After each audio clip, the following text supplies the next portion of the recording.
c'est un pays qui est devenu une république du piment, comme quelqu'un a écrit. C'est terrible. Une république du piment. La république du piment. Mais le piment n'est pas cet ingrédient qu'on met dans la sauce. Oui, c'est un ingrédient qu'on met dans la sauce. Est-ce que c'est donc mauvais?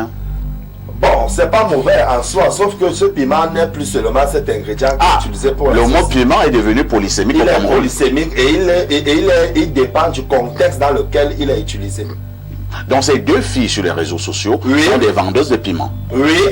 Mais pas au marché. Pas au marché Vogumbi. Elles vendent le piment où? Je ne sais pas, c'est vous qui vous pouvez mieux me dire, puisque moi je suis à Est-ce que moi je suis un acheteur de piment? Non, je dis que vous êtes à Yaoundé. Donc elle vit ici, à Yaoundé, donc c'est vous qui pouvez mieux nous dire. Donc c'est de là où l'affaire part. Parce que l'une accuse l'autre d'avoir taclé son gars. Et l'autre lui répond que, mais est-ce que dans ça, il y a que c'est mon gars? Il n'y a pas ça. C'est les Boulgandjanga. Non, c'est les Boulgandjanga. Si il me voit et qu'il m'a... Je lui ai plu, tant pis. C'est vrai que c'est toi qui m'as amené, mais là-bas dedans, il n'y a plus ça. Et donc, des révélations fracassantes arrivent, où l'une d'elles dit comment elle a mené l'autre voir des ministres et décrit le profil des femmes que les ministres... Des femmes que les ministres... Des jeunes filles. Des jeunes filles que les ministres aiment. Ouais. Tout commence bien avant le crépuscule, sur les hauteurs qui dominent la plaine du Sidim. Abraham se tient devant l'Éternel, le cœur serré par une angoisse terrible. Il sait ce qui menace la cité. Commencent alors les négociations les plus tragiques de l'histoire des hommes. Abraham plaide, supplie, marchande le salut de Sodome. Verras-tu périr le juste avec le méchant? Il demande grâce pour 50 justes, puis 45, 40, 30, 20, jusqu'à obtenir la promesse ultime. Si seulement 10 justes subsistent dans cette ville, elle sera épargnée. Mais la cité est déjà pourrie jusqu'à la racine. 10 âmes pures, c'est encore trop demandé à ce gouffre. C'est dans ce vide moral absolu que s'ouvre la Genèse au chapitre 19. 2 anges descendent vers Sodome au crépuscule, dissimulant leur nature céleste sous des traits humains. Lot les accueille aux portes de la cité, les presse de franchir son seuil, leur offre le pain sans levain et l'abri de son toit, parce que dehors, la nuit appartient déjà à d'autres appétits. Et voici qu'avant même qu'ils ne se couchent, les hommes de la ville, jeunes et vieux, le peuple rassemblé jusqu'au dernier individu des faubourgs au cœur du pouvoir, cernent la demeure. Ils hurlent à l'hôte de leur livrer ces étrangers pour les connaître dans ce sens ancien, sombre et terrible que la pudeur des Écritures réserve aux pires profanations. Dans un geste de désespoir absolu, l'autre sort, ferme la porte derrière lui et supplie la foule, allant jusqu'à offrir ses propres filles vierges pour préserver la sacralité de l'hospitalité. Mais la masse, aveuglée par la passion, refuse le résident étranger et tente d'enfoncer le bois jusqu'à ce que les visiteurs célestes n'étendent la main et ne frappent la foule de cécité. Le lendemain, dès l'aube, le terme est atteint, le ciel s'ouvre, l'Éternel fait pleuvoir du soufre et du feu sur Sodome et Gomorrhe. Les villes de la plaine, toute la vallée, la végétation et tous les habitants sont engloutis et réduits en cendres.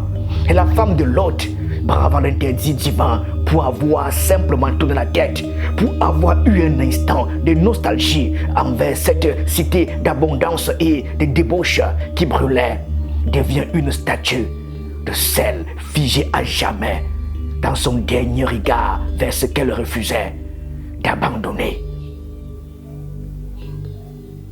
Ce n'est pas une simple métaphore des tribunes que l'histoire convoque ici devant les consciences.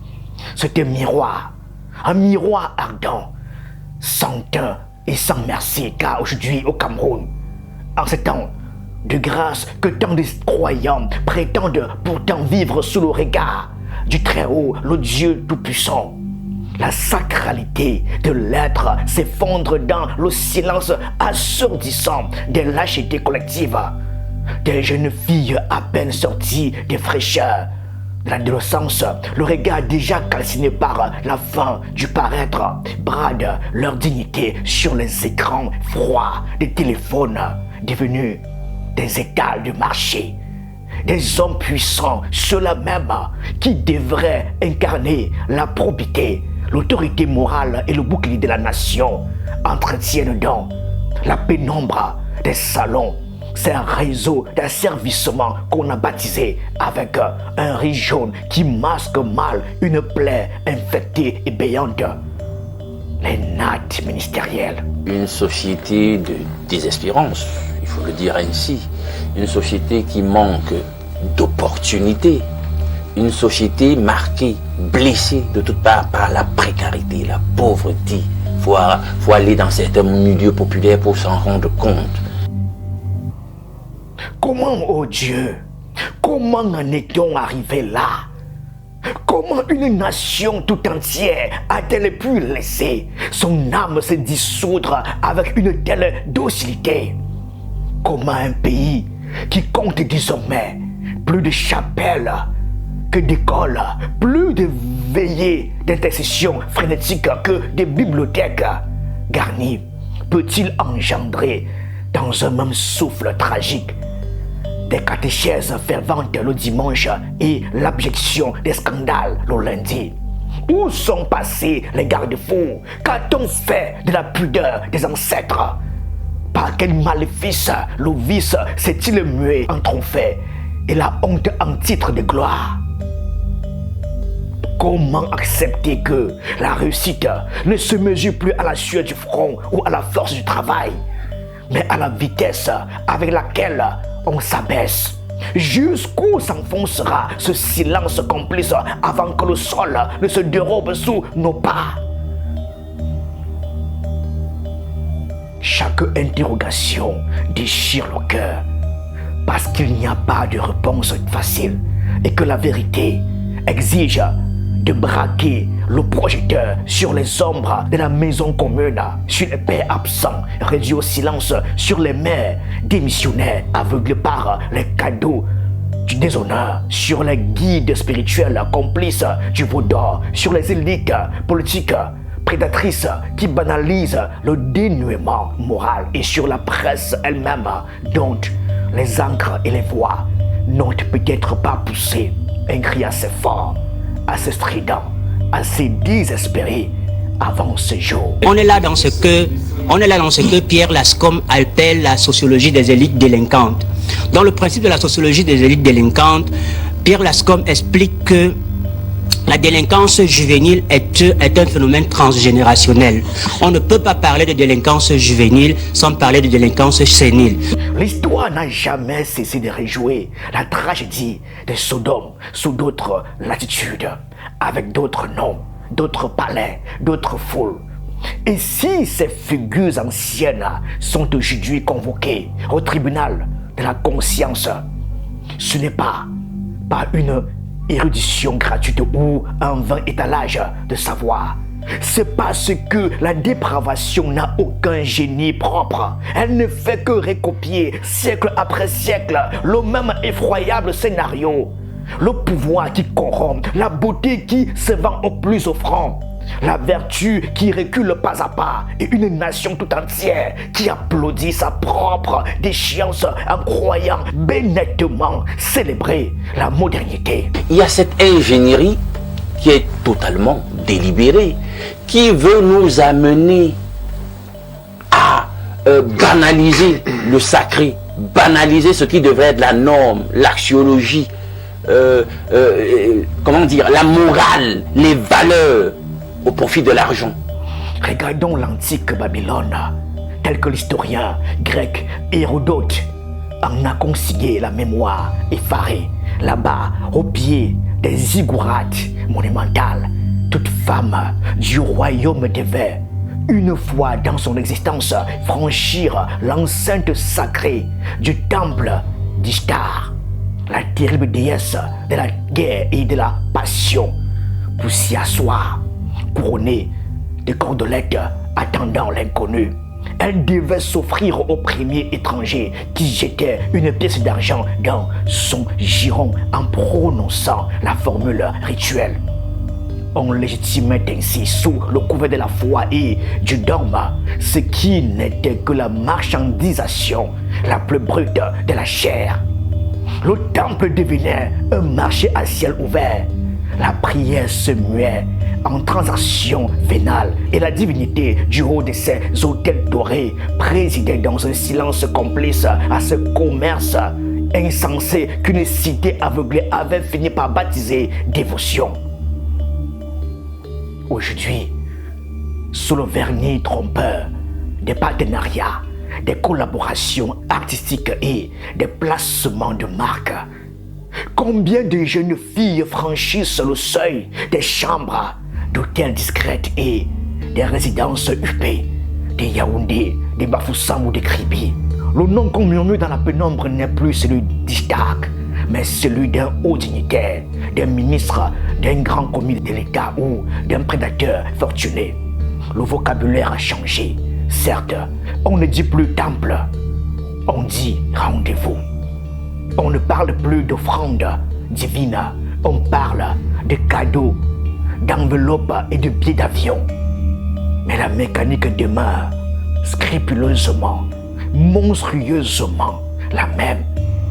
La chair d'une jeune femme livrée, une liasse déposée sur la table de nuit, un pouvoir masculin qui sanctifie sa propre prévarication en l'habillant d'un rituel de standing social. Les deux filles dont nous parlons en réalité, mais elles sont au cœur d'une espèce de prostitution où on est là dans une relation transactionnelle avec des pontes qui doivent, voilà, comment dire ça, quel est le mot que je pourrais dire, qui doivent expier occultement un certain nombre de choses au travers de ces médiums que sont ces jeunes filles. Le premier livre des rois dresse le portrait effrayant de Jézabel, cette princesse phénicienne devenue reine d'Israël dont le seul nom traverse les siècles comme un frisson de terreur. C'est elle qui introduisit au cœur même du royaume du Très-Haut les cultes obscènes de Baal et d'Astarté, ordonnant le massacre des prophètes de la vérité pour bâtir une cour où la souveraineté politique se mariait ouvertement à la débauche culturelle. Dans toute la tradition biblique et jusque dans les visions d'Apocalypse, Jézabel incarne le venin de la séduction corruptrice, cet art de la manipulation par le phare, les parures et la chair qui instrumentalise le désir non pas pour élever mais pour précipiter un peuple tout entier dans le gouffre de l'idolâtrie et du renoncement. Mais regardez attentivement notre temps.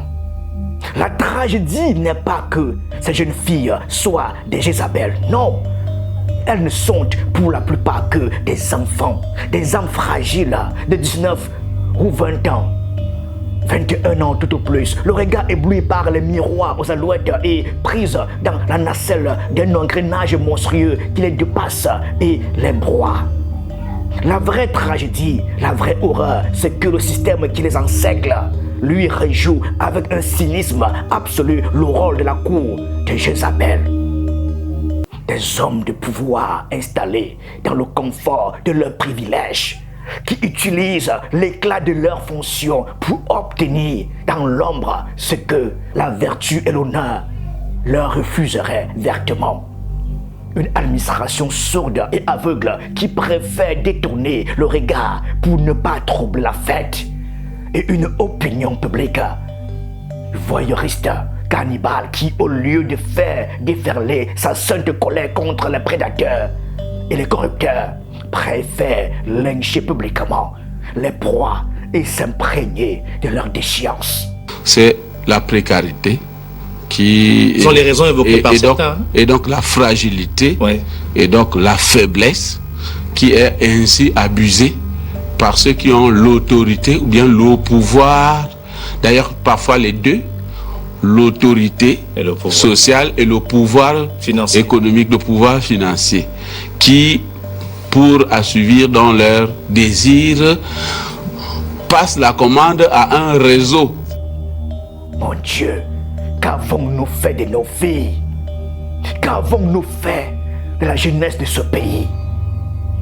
Pourquoi avons-nous pu abandonner nos enfants au point qu'elles en arrivent à croire que la seule cour digne d'être fréquentée est celle de la prostitution dorée, des salons feutrés et de l'argent facile?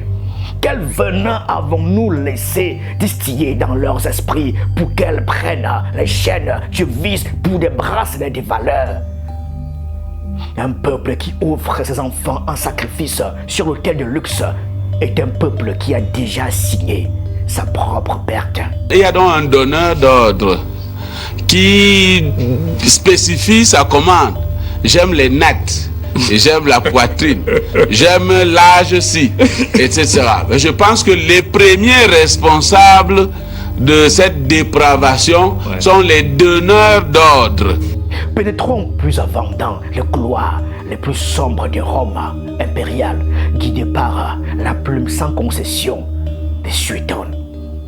Dans sa vie des 12 Césars, l'historien dresse le portrait glaçant d'un Caligula ayant transformé le palais du Palatin en un vaste lieu de prostitution, contraignant les épouses des plus hauts dignitaires et des sénateurs, convoqués sous le prétexte fallacieux des festins officiels, à subir la violence de son pouvoir. Quelques décennies plus tard, Néron poussait l'outrage plus loin encore, faisant de la demeure impériale le théâtre d'orgies démesurées, tandis que Rome se consumait dans les flammes de l'incendie et que le peuple hébété errait à la recherche des morceaux de pain. Mais que révèlent au fond ces deux règnes maudits? Ce n'est pas seulement la démence ou le dérèglement individuel des deux tyrans. C'est quelque chose de bien plus effrayant encore. La transformation de l'appareil d'État lui-même en instrument d'asservissement. C'est le moment tragique où la fonction publique s'émeut en un droit de cuissage officialisé où l'accès aux faveurs de la République exige la profanation de la dignité et où plus personne, du plus grand serviteur de l'État jusqu'au plus humble des citoyens, ne peut plus prétendre à la pureté de l'innocence. Voilà, c'est la société donc où c'est l'occulte en réalité qui pilote tout. Et où il y a cette espèce de darwinisme social, c'est-à-dire que les plus forts sur le plan occulte, les plus forts sur le plan politique, les plus forts sur le plan économique assujettissent les autres et les trouvent, les considèrent comme des espèces de proies, des exutoires pour toute espèce de choses qu'ils font. En fait, c'est de ça qu'il est question. C'est des victimes, c'est déjà exploité, même si elles n'en sont pas conscientes. Comment, oh Dieu, comment est-il possible qu'en cette année 2026, l'expression des nattes ministérielles circule ouvertement dans un murmure d'infamie sur toutes les lèvres de Yaoundé à Douala, sans que la terre ne se dérobe sous les pas des coupables? Comment accepter qu'un tel soupçon entache les sommets de l'État sans qu'un seul cabinet ministériel ne tremble publiquement d'une sainte et légitime indignation? Certes, le ministère de la promotion de la femme et de la famille a fini par briser le silence, appelant dans une note officielle les familles, la jeunesse et la nation tout entière à un sursaut moral face à ces comportements qui déchirent le tissu social. Mais la question doit être posée. Un simple appel au sursaut moral suffira-t-il jamais à éteindre un tel brasier? Suffira-t-il de quelques déclarations d'intention tant que les noms de hauts responsables, de ministres ou de parlementaires continuent de courir dans le secret des chancelleries et le vacarme des réseaux sociaux sans qu'aucune enquête judiciaire impartiale, aucune convocation officielle, aucune sanction exemplaire ne vienne nettoyer les écuries d'Augias? ces jeunes filles font souvent des vidéos, des photos où elles ont de l'argent, elles n'ont jamais été interpellées. Mais qui sont ces personnes-là qui donnent à des jeunes filles de 21, 22 ans des millions sans qu'elles ne soient interpellées? Et le jour où elles décident, je ne sais pas trop par quelle alchimie, de dire qu'il y a un ministre, on leur demande de venir répondre. Et quand elles vont venir dire le nom du ministre, est-ce que ce ministre-là sera interpellé? Quelle tragédie! Quel aveu d'impuissance ou de complicité! Autrefois, lorsque Rome brûlait, Néron chantait du haut de sa tour en contemplant le désastre. Aujourd'hui, face au spectacle tragique d'une jeunesse qui s'effondre et d'une république balayée par la honte, le peuple, lui, se contente de scroller. On constate désormais que c'est elles qui font le buzz sur les réseaux. On ne parle plus de rien d'autre. Il n'y a que ça. Comment elles sont propres, comment leurs parties génitales sont exquises, comment elles ont des jolis seins, vraiment, etc.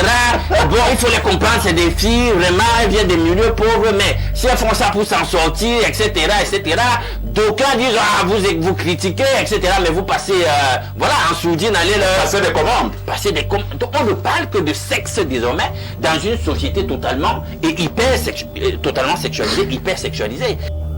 L'évangile selon saint Marc consigne l'un des drames les plus glaçants de l'histoire sacrée. Lors d'un festin somptueux, la fille d'Hérodiade s'avance et danse devant le tétrarque Hérode Antipas, ses grands officiers et grands de la Galilée. Elle exécute une prestation d'une grâce si troublante que le souverain, enivré par le vin, la chair et le désir, le jeu avec en face de lui accordé tout ce qu'elle réclamera, fût-ce la moitié de son royaume. Poussée par l'ombre vénéneuse de sa mère, l'adolescente exige l'impensable, la tête de Jean le Baptiste, tranchée, servie sur un plateau d'argent. Et Hérode, lâchement enfermé dans son propre serment, paralysé par le regard voyeuriste de ses convives et la pression de sa cour, envoie le bourreau dans la prison décapité, le prophète pour ne pas perdre la face devant la table. Quelle vérité effroyable! Quel miroir déversé sur la mécanique de la séduction et du pouvoir! Car le drame ne réside pas uniquement dans l'exhibition de la jeune danseuse, non. Il tient tout entier dans ce système abject de courtisans, d'invités et de puissants qui applaudissent, qui encouragent, qui poussent l'enfant toujours plus loin dans le déshonneur, parce que leur propre plaisir, leur ivresse et leur prestige social en dépendent. Comment ne pas être frappé de stupeur en observant le spectacle de notre temps? Nos univers virtuels, nos directs TikTok, hystérisés, nos émissions de télévision assoiffées d'audience et nos espaces de commentaires carnivores. Ne rajoute-t-il pas au millimètre près la tragédie de la cour d'Hérode? Ne sommes-nous pas devenus ces convives obscènes qui réclament la danse, qui réclament le scandale, la surenchère, le sanglot en direct et la nudité exposée? Et pendant que la foule s'esclave, partage et multiplie les mentions j'aime, que se passe-t-il dans l'ombre de ce cycle contemporain? C'est la vérité, la dignité humaine, la pudeur des familles et l'innocence de toute une jeunesse qui sont décapitées dans un silence assourdissant, puis servis sur le plateau d'argent de notre voyeurisme collectif. Mon oncle Diana a dit qu'on a écarté la norme pour normaliser l'écart. Quand il avait dit ça, les gens l'ont injurié. Oh, tu ne sais même pas de quoi tu parles. Est-ce qu'il n'avait pas raison? Totalement. Combien de têtes, combien d'âmes, combien de réputations brisées faudra-t-il encore offrir en sacrifice sur l'autel du buzz avant que la conscience d'un peuple ne se réveille enfin? La jeunesse ne fait que danser la musique que les aînés ont eux-mêmes composée. J'ai vu sur une vidéo, vraiment, où deux hommes, naturellement en tenue d'Adam et Ève, avec une des filles 2 hommes sont devant, la fille est nue, les 2 hommes sont nus et commencent à pisser sur le visage de la jeune dame. C'est que les 2 hommes pissent à la fois. Hein. Et les 2 hommes pissent sur la fille et la fille est en train de recevoir cela. Il y a même des mois, elle avale un peu de ses urines. Oui, alors, vraiment, Jacques, nous devons en parler pour que les jeunes qui nous regardent ce matin puissent se prendre conscience, n'est-ce pas? Comment ne pas être pris de vertige face à ce luxe ostentatoire que ces jeunes femmes exhibent sans l'ombre d'un remords sur leurs écrans? Ces sacs de grands couturiers, ces villas privées, ces liasses de devises brandies devant la caméra comme des dépouilles de combat. Ce spectacle n'est pas l'indice d'une réussite. C'est un cri de détresse. C'est la preuve irréfutable d'un pacte faustin où une jeunesse déboussolée a bradé son âme contre des colifichets éphémères. Quel effroyable naufrage éducatif et moral. On a inculqué à toute une génération l'idée vénéneuse que la dignité ne nourrit personne, que la vertu est une tare et que seul compte l'apparence extérieure de la fortune, quel qu'en soit le prix payé dans la pénombre des alcôves. Qu'il y ait une véritable police de mœurs, pas une petite distraction de on ne veut plus voir les filles qui portent les jupes ou les choses comme ça là. Mais nous aussi à la maison, quand une petite fille sort habillée d'une manière équivoque, nous devons choisir les vêtements que nos enfants doivent porter et leur montrer la voie de Dieu.